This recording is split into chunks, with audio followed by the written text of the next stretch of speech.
Hi everyone and welcome to my men's talk. I am Joulie Johansson, the creator of Warriors Heart. I'm an intuitive mentor, and today we're all being honored with the company and of Johnny King, who's got the Johnny King's show on YouTube. Johnny King is a men's transformational coach, a public speaker, an author, and entrepreneur. Over the past decade, you, Johnny, have built a multiple successful business and facilitated leadership workshops for businesses like US Bank and other companies. And you have devoted your effort to helping men improve their lives. And I love the fact that you have done that. So I want to talk to you about that today. Welcome, Johnny. Hey, thank you. Fun to connect, and thank God for, technology so we can do it halfway around the world. I love it. Yeah. So I actually don't know which part of the world are you? Were you in Canada or no? I am in Colorado in the US. Yep. Yeah. In the middle of the country, more or less. Yeah. And I'm up in Europe, in Denmark. I love it. Yesterday was fall. Today it's summer again, and we can't figure it out up here. We had the same thing. It'll be like 90 degrees today, but last week it snowed a couple of inches, so that's what it is. So yeah, it was almost down below, so we had frost here the other day, and I was like, that early. yeah, it's crazy. Yeah. So you and I've got something in common. We both want to serve the men. So can I ask you, why do you want to serve the men? Because previously you served and inspired the women to live a better and healthier lifestyle. Honestly, I think for the 8 years that I coached women, it was a way that I was hiding in many ways. I've had a lot of those women tell me for years that I should be working with their husbands or with other men. And I disregarded it. I pushed it off. I had created a story about why working with men was challenging, or the ego. I didn't want to have to deal with that. But I think in reality, I was questioning my own masculinity. I was questioning what it meant for me to be a man. I felt like I had no place to talk with other men about that journey because I was still struggling in it just as much as they were. And the female clients that I had were really bolstering my self-esteem in the same way that I got my self-esteem and value from my mom or from my female school teachers or from all the women in my life as I was growing up, because my father wasn't around a whole lot. I just was more of an extension of that. So that eventually started to wear off, though, when I was doing more and more of my own personal development and realizing that my self-worth and self-esteem could no longer come from the validation and the accolades that my female clients were giving me. And so it just felt like a very natural calling into working with men. And I did that a little less than 2 years ago, and life has been very different since then. Yeah, I love that you share that I hear multiple layers in that, Johnny, and thank you so much for sharing. I hear that you were dodging your real purpose, and I also hear you saying that you were afraid of stepping up and into your manhood, becoming the man you've always been. Because I've done the same with only inspiring women throughout the years. I was the masculine person serving and helping and guiding them. And I had so much resistance against men, but I didn't know. And that's what we also have in common, which is Alison Armstrong. We're both fascinated by her. For many years, I resented men because they didn't hear anything. They didn't see anything. They wasn't aware. They wasn't alive. They weren't here. They were self-absorbed. They worked a lot. And the day that I heard Alison Armstrong talk about the men's the king, how you remember the name of it? The Keys to the Kingdom. Keys to the Kingdom, yes. And when she talked about the different stages of a page and knight, early, middle, late prince, and the tunnel in the transition period, the tears was just streaming from my face because I had to let go of the resistance against the men, because I thought all men were like that. And I had to realize that as being a single woman, I had to look for the kings Mm. and not the Mm. princes, or the late Yeah. prince at least. Yeah. Yeah. And that, how cool is that? That like, that's a realization that there's obviously a life cycle for men. There's a life cycle for women.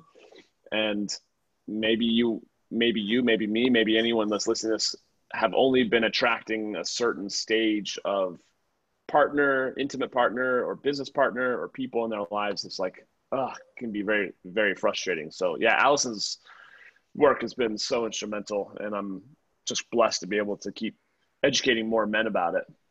Exactly. She also helped me realize that I'm out of the tunnel.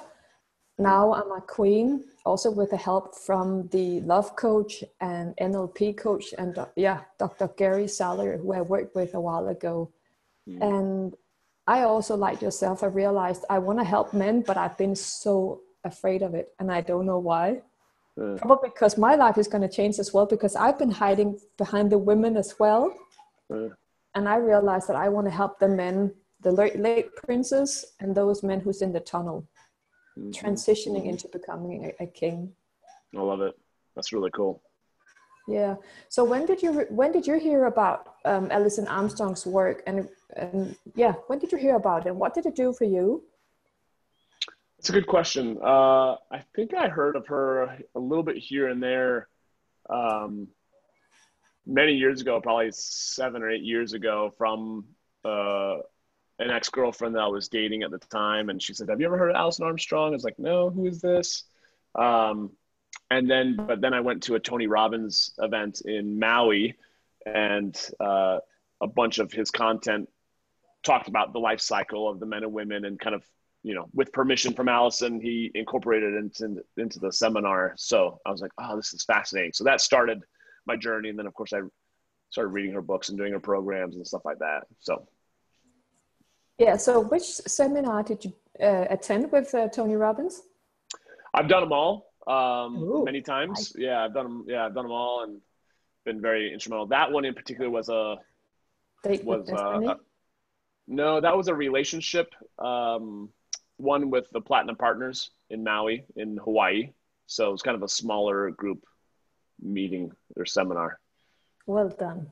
Yeah. Your life will never get back to the same having attended one of his seminars. Yeah, that's the truth. That's the truth. Absolutely. Yeah, he really is. He really is. So let me know, when was the first time you listened to Alison Armstrong? About what year? Let's say it's 2013, 2014. Yeah. But did you realize back then at which stage you're at yourself? Yeah, I think back then. Yeah, back then. I think I was probably very early Prince back then, just because I had started working for myself and building businesses and working a lot. And yeah, so I think that's kind of where I was back then, early 2012, 2011. Yeah. Yeah. Would you do our listeners this? Would you help them share the stages? Because if I'm going to do it, it's going to take too long because you're English. So will you take us through the stages so our listeners knows it as well? Yeah, you probably know it better than I do. It kind of correlates with age to some extent, right? And I forget exactly the ages, but as kind of an adolescent, at least for boys, I should say for men, Page is the very first stage. And maybe that's up until, what is that? That's up until 10 or 12 or something like that. I forget the ages. It doesn't matter. Yeah. And then Knights, you have both the white and the dark knight, which is kind of like the nice guy versus the bad boy. And a lot of times those individuals are more focused on adventure and, don't have a whole lot of commitment. They're not very necessarily focused on growing or building anything. They've got three words. Yeah. They've got three words. It has to be fun. It has to be, I love adventures, and it has to challenge me. So he also writes I've also followed Matthew Hussey and Matt Boggs. Yep. And one of them said, when the knight rides into the world, he's like, the world is a buffet and I want it all. I want all the women I can get. I just, life is one big feast. Yes, exactly. So that's, you know, I feel like a lot of times, it could be, a guy could be in that stage, even in his 30s and 40s and 50s, let's say. Yes. But stereotypically, I envision that as guys in their late teens or 20s, you know, not necessarily totally clear about what they're doing with their career path. So after the knights, then there's the page. You have the early, the middle, and the late stage prince. Prince, yes. Right? Yeah. Did I say page? I meant to say prince. Yes. Yeah. The prince. And so that what is that? Tell me again, remind me of the early, the middle, and the late stage. That definitely starts to be where you start to build, right? You start to want to focus on your career. Yeah, so the first early late stage is where he's working, but he doesn't know why and for what. He just works and works, and he doesn't have a purpose, he doesn't have a direction.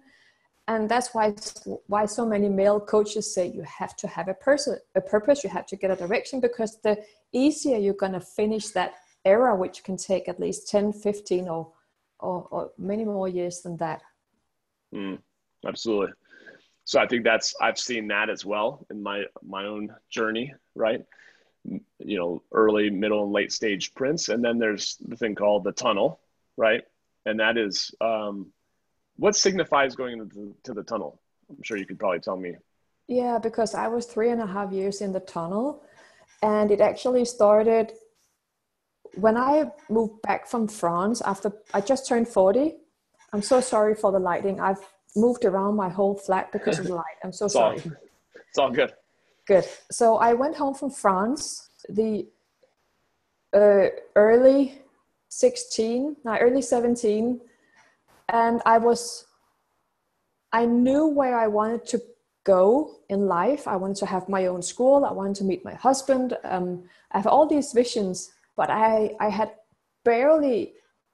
So the thing is, when you go into the tunnel, both as a man and a woman, you don't know who you are, because you're no longer a page, a knight, or a prince, whether you're a female or a man, because our society is masculine driven. And when you get into the stage, into the stage of the transitional period, I think it's called, also being in the tunnel, you feel lost, you feel sad, you feel inadequate, you don't necessarily want to live, you don't have a purpose, you have the sense of who you want to be and where you want to go. And as I've told my clients recently, because I just got out of the tunnel recently, I said to them, when you're in the tunnel, every person you have ever met, you're going to be confronted with those people again. Every situation, every fear, every trauma, every undealt, unhealed situation. So every milestone you've ever been through, you're going to go through them again. It's like you're going to go backwards, if that makes sense. But what helped me out of the tunnel was I knew who I wanted to become. I used to have PTSD as a former soldier, and I knew I wanted to become soft and feminine and gentle and mild and opening and welcome. I knew who I wanted to be, and that helped me have the light at the end of the tunnel. And even though I work as a deep transformational coach, doing deep transformational therapy, regression therapy and stuff like that, I worked and I worked and I worked my fucking ass off. And I still couldn't get out into the light and stand there completely grounded within myself. I had to have help. And that's where Dr. Gary Salyer helped me. Oh, that's incredible. So many people that I know, especially men who's in the tunnel, they feel wrong. They feel ashamed. They feel as like they're bad. They're not connected to their masculinity because they can't become the person that they once was. That means they can't numb themselves like they used to. They can't have the empty sex like they used to. They can't numb themselves or escape themselves like they used to. It's about embracing your pain, the emptiness, the darkness, the wildness, all the horrible emotions that you as a male or female has neglected your whole life. Does that make sense? Totally. Totally. Absolutely. And then after the tunnel, you become king or queen, Yes. right? Yes, you do. That's the last and final stage. But from my understanding, and tell me if I understood this correctly, with a man, it's very much like a linear process that once you graduate from one, it's not like you're no longer, a knight because now you're a prince, or you're no longer a prince because now you're a king. But I feel like with women, you can, it's a queen imbibes all the other, the seductress or the temptress or the princess and the maiden. Like, is that correct? Like, Yeah, but as a you do queen, it you're too. all the pieces, right? Yeah, but you are too, Johnny. You are too, because you just neglect those parts. You're not just an extrovert, you're also an introvert. You're not just Mm-hmm. a male, but you're also a female deep within. You're a king, but you're still attached to your knight and your, but the thing is, you can't, as I have said that for a while, whatever worked in the past won't work anymore, which means you can't go back to struggling and struggling without it having consequences, because you know yourself when you get out of the tunnel. You know your boundaries. You can express your needs, your desires, your feelings. You know who you are. So you also got, just with other words, you've got the warrior, you've got the fighter, you've got the hunter, you've got the protector, you've got the provider, you've got the, I call him your inner Jesus or inner Christ, or the soft and gentle part within you. So you've got them as well, and you get to unfold them when you're in the tunnel. So many men, especially when they're in the tunnel, feel depressed because they neglect the traits of their personality that they don't like and haven't learned how to navigate. Does that make sense? Mm-hmm. So Totally. so it's not just we women who have this whole range of capacity and being playful, being flirtatious. You have it too. Mm-hmm. Mm-hmm. And probably not a lot of men really understand that they do have that. No, because you're just supposed to be a man. Mm-hmm. Mm-hmm. Yep. Exactly. Emotionless. Exactly. Yeah. So that's what I understand. But clearly can take some time to delve into Allison's stuff a lot more, because there's so much to unpack. Yeah. Can I ask you a personal question? When you were in your early Prince stage, what kind of partner were you back then? Do you remember? Yeah, I feel like that was maybe in my late 20s when I was married, and I had no sense of purpose. I literally was just working just to make money, just to support the family, because I felt like that was just my job to provide, and I felt like that would be enough. I didn't know what else I could be or could do. So that I talk about that frequently on my podcast and in various other places, where I felt like I'd just come home and uh, I'd be really Alone. frustrated. Yeah, I'd be frustrated, but I'd be like kind of dead inside because I didn't know why I was even living. I didn't have a real sense of purpose. And so every single day kind of felt like the Groundhog's Day, like same day over and over and over again. And I just really felt like I was wasting my life away a little bit. So yeah, I was not a very connected or intuitive partner at all. I really was focused a lot on myself because I was not happy with how I was showing up in my life in any aspect of it. I'm so grateful for you sharing that, because what all my female clients have expressed throughout the years, more than 6,000, is that their men didn't see them. He didn't listen to them. He didn't support them. He didn't ask anything about them. They were all married. Many of them have gotten divorced. That was never the purpose. But they said, why am I married to a man who's not even interested in me? Because like Alison Armstrong says, despite she want to sell the princess to the best she can, but it doesn't bite on me. I don't, I'm still back and forth about that, because when a man, especially is in his early and middle stage of being a prince, he has nothing to give to a woman, to a partner, to a family. Only in the late stage where you are, you can rise up and say, hey, I've got something to offer my partner. I know where I want to go. I want to share my life with a partner. Does that make sense? Makes total sense. And I think, if you were to, I mean, who's to say, but I would imagine that,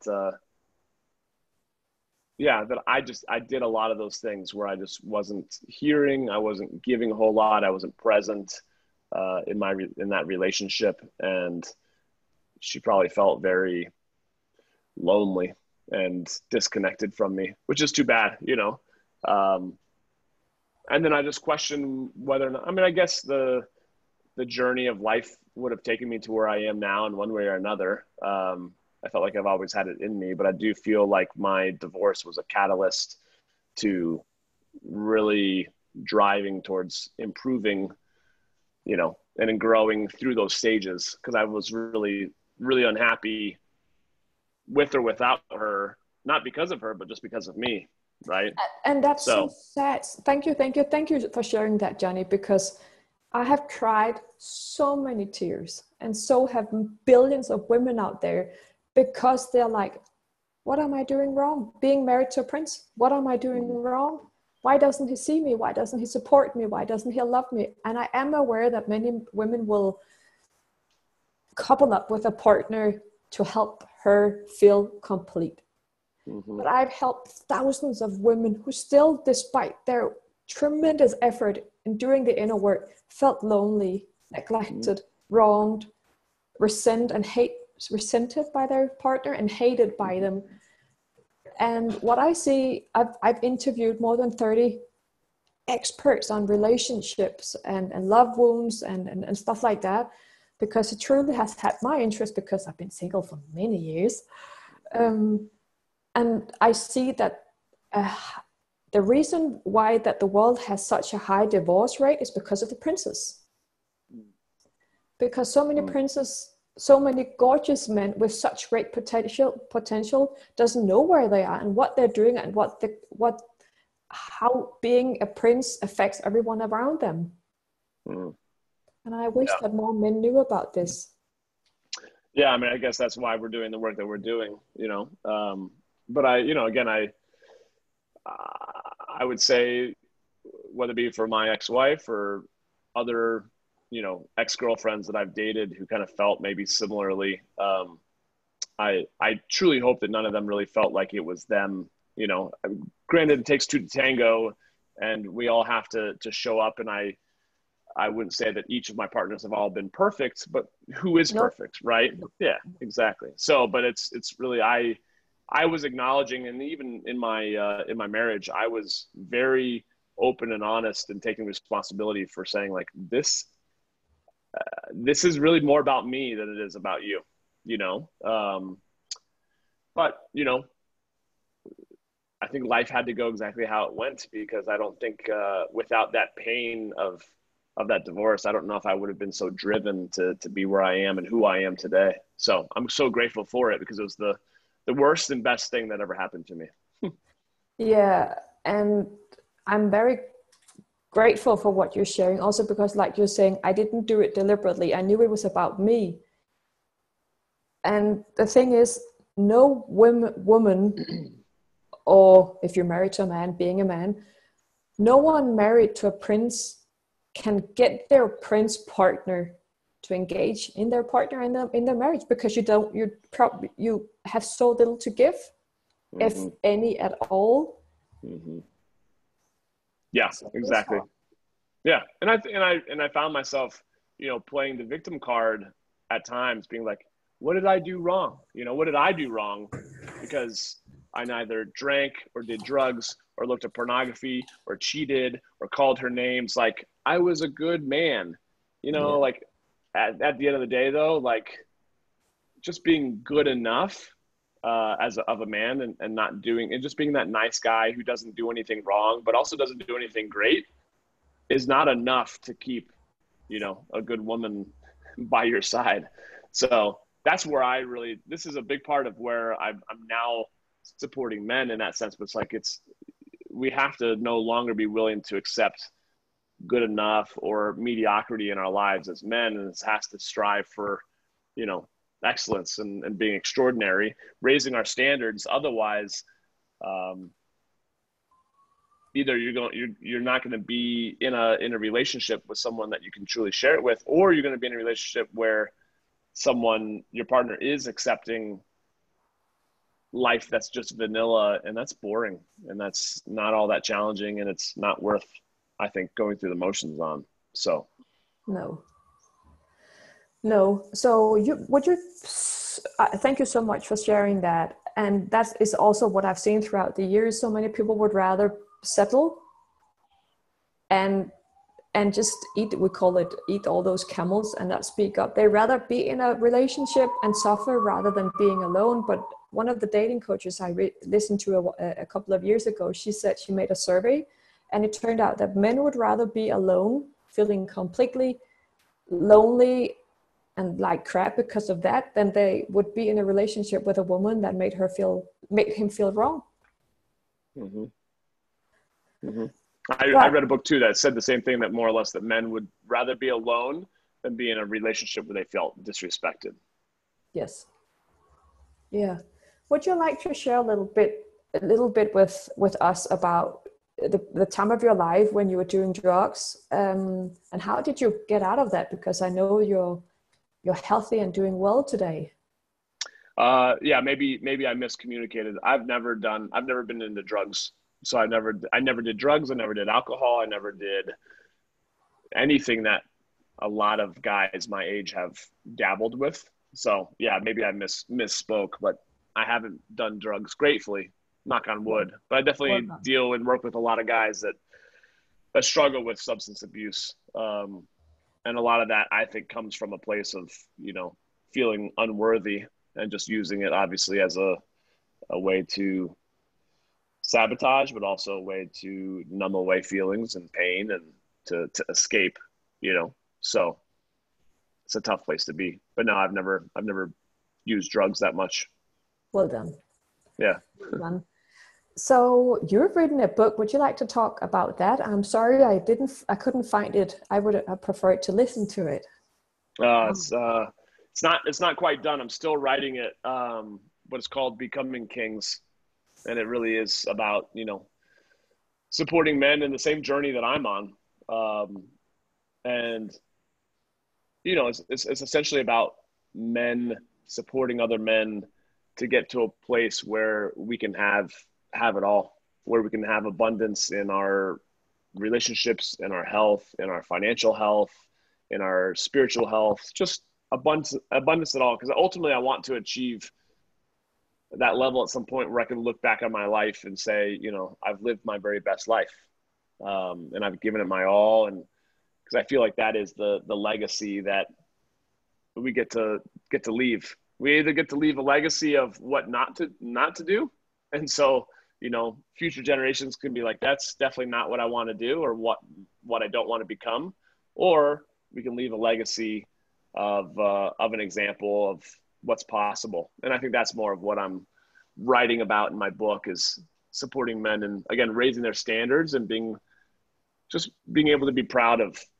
who we show up as human beings in our one and only life. So that's what it's all about. Oh, I love that. Thank you so much for sharing. Yeah, absolutely. So when you took the shift from serving women into serving men, which is the step that I'm still afraid of taking completely, how did you do it, and how did it make you feel, and what did you experience? Because that is where your business took a turn to the better, right?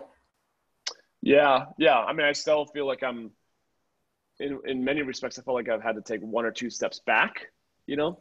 I have, make less money, let's say, in some regards, or I'm spending more money to rebrand my messages and all those things that come along with kind of making a dramatic shift such as that.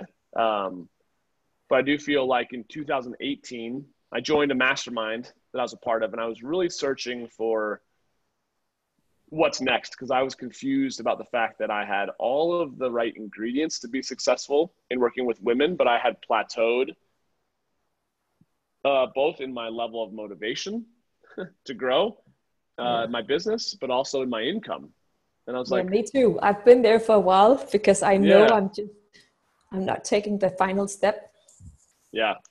So I think that for me was, that was worse. Stagnation for me is death. And so I was so frustrated in 2018. I was in this mastermind and I was really asking the question, like, what's next for me? And I was totally humble and saying, like, if I have to go back to a normal corporate job, in corporate America, I'll do that. But a lot of times I was just like, please God, tell me what to do. Cause I don't know what I've been doing has not been serving me. And I felt like, again, I had the circle of influence. I had the knowledge, I had, all the things that I really needed, except I just didn't have the hunger. And why didn't I have the hunger? And so right at the very end of 2018, I talked to 3 different women who none of them knew each other in a span of maybe 6 weeks. And each of them kind of more or less got to the point where they were literally saying, like, have you ever thought about working with men? Or you should work with men? And I just took that as like, as God telling me through these women that I respect, they were like, don't work with me. Don't work with us as females, work with men because they really need you to show up. And I was like, oh, this is scary. But by the third time Christine Hasler told me that I should work with men, I was like, okay, I'm doing this. I'm going to go for it. So just right at the end of 2018, I just decided I'm going to go for it. And I thought, like, what's the looking at my strengths, what would be in my wheelhouse and what's something I could easily do to start connecting with men. I'm an extrovert. I love relationships. I love hanging with the guys. I love adventures. I love, just things like that. And so ultimately I just decided to start a men's group in Denver here in Colorado and just start offering free value every single month. And so those groups very quickly started to grow, so that by 1 year later, at the end of 2019, I was having meetings of, nearly 90 men showing up, and sitting down and talking about their, their emotions and all things that they wouldn't normally sit around and talk about. So then, of course, COVID hit, and it's taken a little bit of the wind out of my sails in terms of live events. But it's not forever. So I figured out ways to pivot. But that was a big part of the transition, was listening to what God was telling me. And then, even though it was super scary, just looking at how I can best serve within my realm of genius, which is, to me, it was relationships and nurturing good conversation and being humble in that sense. Oh, I love that. I love that shift. And for a couple of times you've said being humble. And I can tell men and women out there who's feeling lost in the tunnel that we can never, ever get out of that tunnel unless we have made peace with being, what's the opposite of being humble? Just egotistical or being cocky. Being cocky. Narcissist. Yeah, exactly. And there is a narcissist within us all, and if we don't acknowledge it, make peace with it, it's going to control us, and then we can't get out of the tunnel. We can't get out of the tunnel unless we've been stripped of everything that we've ever known: pride and arrogancy and judgment and assuming things, which so many people do. So yeah, you've shared with us today where you are at your stage, at least with me. Would you like to share it with your followers and where you're and why?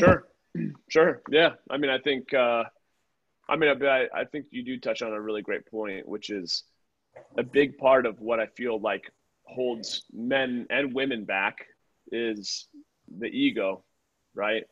And Eckhart Tolle talks a lot about ego and the egoic mind, and in The Power of Now, and a bunch of things that he's done with Oprah.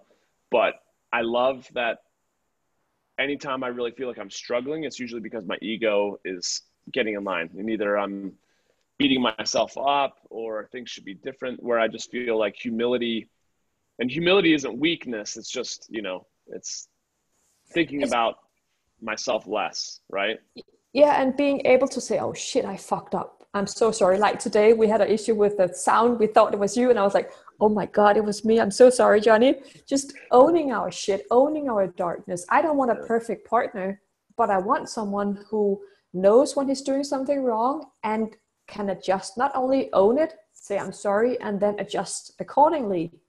Mm-hmm. If we keep having a partner who fucks up and keep doing it again and again, I'm not ready to go into a relationship with that. Yeah. I was going to say, I think you're absolutely right. I feel like none of us are perfect. I feel like there's a great attribute though of, impersonalizing mistakes. It's like, oh, I'm sorry, shoot, I'll learn from that and you move forward. Otherwise you spend so much time, where, oh man, beating yourself up over it. That's just not what a leader doesn't really have time to do that. A leader has to say, okay, cool, and adjust. I can learn from that. And then they're off leading in a different direction. They just pivot. So I feel like that's a big part of what I see. I need to keep continuing to adapt and do, and same with the men that I work with. And so I think going forward for me, what the future looks like, obviously I've got my different programs and ways that I support men. Definitely looking forward to when COVID is no longer around and we can get back to doing, bigger adventures. I do a lot of stuff up in the mountains and retreats and things like that. But in the meantime, I think just because of how life is at the current moment, I really am focused on finishing the year as strongly as I can and not allowing excuses of COVID or, human justice protesting and the elections, a lot of stuff going on here in the United States all the keep distractions. Tons of distractions to keep me from my goals. And so I've created a 90-day kind of sprint program for men that'll be really focused on from middle of October 2020 until the middle of January 2021, just so that guys again can feel, even if they've had a horrible first 8 or 9 months of the year, it doesn't matter. Let's, like I said, put that beating yourself up behind you, cut it off, and just move forward with finishing the year strong. And so that's kind of what I'm committed to doing, and getting those guys who are really committed to showing up and doing the work, getting those guys alongside me so that we can all run towards our dreams and aspirations. Yeah. I love that. So you know where you're going. Mm-hmm. So what's different from where you're in your state? In which stage are you, Johnny? You want to share it?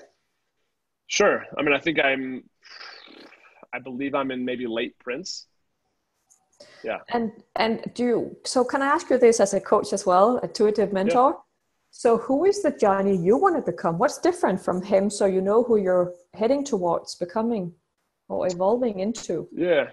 Probably the biggest thing that gets in my way still is just a lack of self-belief. Just getting in my own way.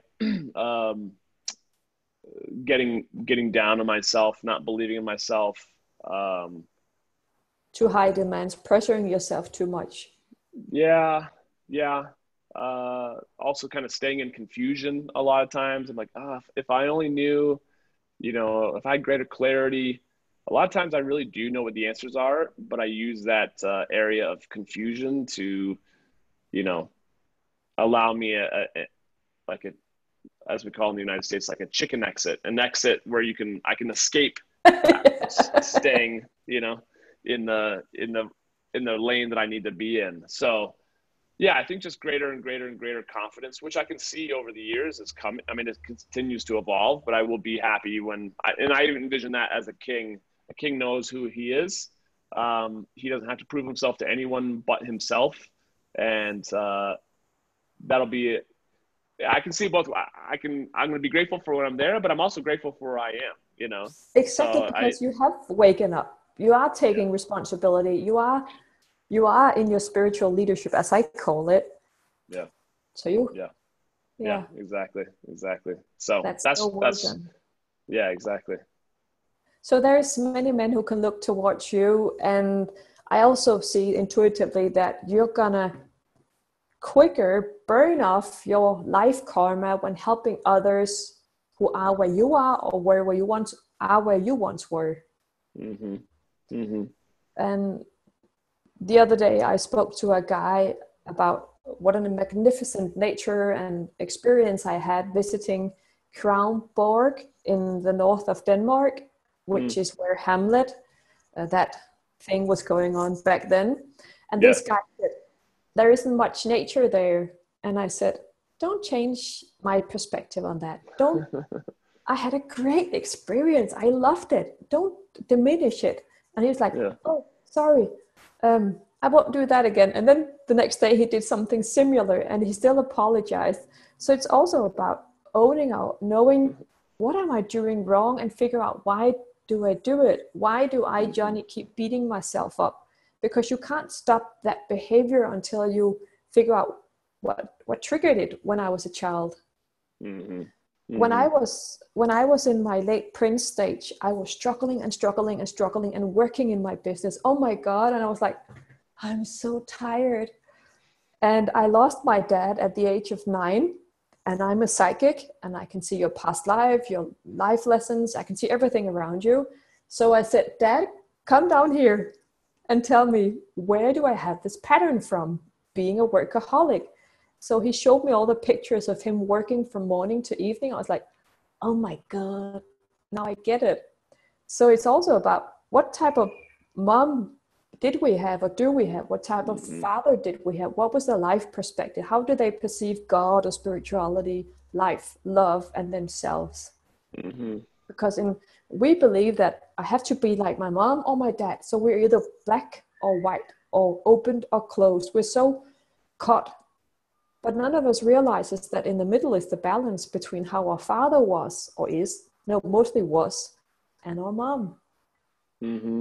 My mom was a victim, a pleaser, self-sacrificing. My dad was the biggest selfish bastard. And I was struggling between these two. Should I realize myself and develop and grow myself? Yeah, I want to do that. I want to go traveling, make a lot of money. But I also was a pleaser, sacrificing my own happiness in order to please my customers. Fascinating to be able to connect those dots. Exactly. And we can't get out of the tunnel until we have stripped ourselves from what our mom taught us and our dad, and from what we inherited from our ancestors. We can't get out of the tunnel with all the past karma or the past life lessons. We have to be completely stripped. And it's so scary for most people, standing there completely naked. I remember just getting out of the tunnel. I would cry about nothing at all. Tears would just run. I'm like, oh my God, who am I? who is this woman? Yeah. Being so feminine and soft and vulnerable, yet this is me. Take it or leave it. I stopped saying, I'm so sorry if I did this and that. Oh, powerful. It's really cool. Yeah. So what is your last, you haven't shared any tips for men, but do you have some, Johnny, for men who is on their spiritual journey? Or just on their personal development journey? Yeah. I mean, I feel like just to simply, boil it down into 3 stages, if you will. I feel like, first and foremost, I mean, this stage probably never, it's not like you graduate from one. I feel like the very first stage is you have to heal, and so many men and women for that matter, but speaking to men, are just so wounded and are just in pain and angry or numb, that they need to handle that. That's the kind of the foundation. Because if you're not, again, if you're an open wound and you're not healed, then all you do is just, you react to anyone touching that wound, and you're just reactionary to everything in life. And that's no way to live. So after you figure out, how to heal, or you start that healing process, that you can really start to look at what's my greater purpose, right? Like we talked about, because if you're just working for working's sake, man, there's robots that can do that, right? So to really figure out what is your purpose here in life, and why you were given this gift of being born into the human experience. And then from there, I feel like the third level is really looking at fulfillment. And a lot of that's more about legacy and connecting with, loved ones and potentially having children, or, what is that longer term legacy that you're leaving, which is more about a way of being than it is about having or doing. Yes. Right. So, healing, then purpose, then fulfillment. But I don't feel like you can get to purpose or fulfillment if you haven't healed. Right. Yes. And you can't be fulfilled if you've healed, but you haven't figured out your purpose. So they kind of build off each other. So I think that's where guys need to start, really, if they haven't yet healed, they need to start with that first section, that first area of life. That'd be my tip. And those are great tips. And who did you get help from? Because I've known you've liked Alison Armstrong a lot, and you've also attended several Tony Robbins seminars, like I have as well. Mm-hmm. Who else have inspired you? I've done a lot of work, a lot of different companies and programs that are offered here in the United States. So I did a program called Mastery in Transformation Training in Los Angeles. I did another similar one called Personal Success Institute here in Denver, Colorado. I've done Landmark in the United States. I've done Mankind Project, which is men's stuff. I've done a Christian men's retreat up in the mountains. So I've just done I just have noticed that I can read a lot of books. I can listen to a lot of podcasts. There's only so much you can do and only so far you can go until you're in relationship with other people or men, and to where you're actually doing a week or a weekend long immersion type experience. I love that. And what I hear you're saying, Johnny, and you can say if I'm wrong, what you're saying is you kept holding yourself accountable with the help from someone else. Mm-hmm. Mm-hmm. And you never stop with evolving yourself, because that's the masculine. When it's imbalanced, it says, this is how life is. I like myself. There's nothing wrong with me. It's all about you. But the healthy masculine is curious, it's open, it's in a neutral state, not assuming anything or demanding anything. Right. So I truly love that. Yeah. Yeah. And I think that's another great point, which is probably over the last 11 or 12 years since I first started going to Tony Robbins, I've almost always had some form of coach. So I just always know that I'm going to get more out of myself. That's a good coach if I'm working with someone and someone's holding me accountable than if I'm going about it alone. So that's just the way that I work. And, it doesn't have to be for everyone, but that's been instrumental as well. It's getting someone who's, can see my blind spots, who's not connected to my stories, and can help, call me out on my BS. Yeah, exactly. And get you out of your head. Yes, exactly. Well, you have shared so many tools and you've shared yourself. I'm very grateful for that. So thank you, Johnny. Thanks for having me on. Thank you. So can you tell us what your website is called? Because I think I Googled johnnyking.com. I couldn't find it. So what's your website called? I'm so sorry. No, that's all right. That's actually it. It's just johnnyking.com, and it's JOHNNYKING.com. Okay, and they can find then they can find me on social media and my podcasts and Instagram and everything else. I'm going to put a lot of links here below. Also the link to your great. Seminar starting up here in October. Cool. Well, thank you very much. Thank you so much for being here with us today. Thank you for your time. You betcha. Thank you. Thank you too.